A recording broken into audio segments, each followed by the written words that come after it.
اعوذ باللہ من الشیطان الرجیم بسم اللہ الرحمن الرحیم وَكَانُوا كُونُوا هُودًا أَوْ نَصَارَىٰ تَهْتَدُوا انہوں نے کہا ہو جاؤ یہودی یا نصرانی تم ہدایت پا جاؤ گے۔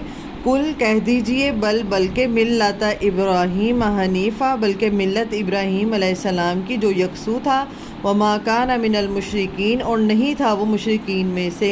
اب یہاں پہ پیچھے حضرت یعقوب علیہ السلام کی وصیت کا بتانے کے بعد دوبارہ وہی بات اللہ تعالیٰ کہہ رہے ہیں کہ یہود نے نبی صلی اللہ علیہ وسلم کے وقت میں بھی وہ کیا کہتے تھے کہ یا تو یہودی ہو جاؤ یا نصرانی ہو جاؤ تو تم کامیاب ہو۔ جیسے آج بھی ہر فرقہ کیا کہتا ہے کہ تم اس فرقے کے ساتھ جڑ جاؤ تو تم کامیاب ہو جاؤ گے، بلکہ اللہ تعالیٰ کیا کہہ رہے ہیں، کہہ دیجئے کہ بلکہ طریقہ کس کا؟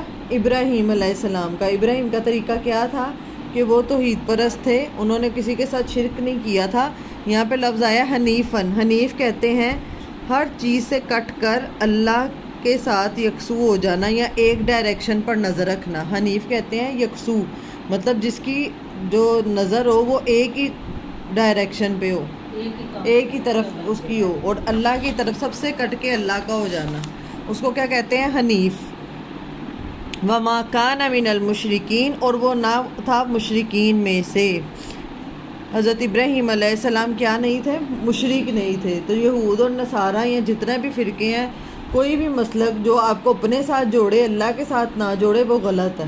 جو بھی آپ کو اللہ کے ساتھ جوڑا ہے وہ ٹھیک ہے۔ کوئی بھی بزرگ ہے، کوئی بھی استاد ہے جو آپ کو اپنی ذات کے ساتھ جوڑتا ہے وہ غلط ہے، وہ سمجھیں یہ ڈیڈ سائن ہے، یہ غلط انسان ہے۔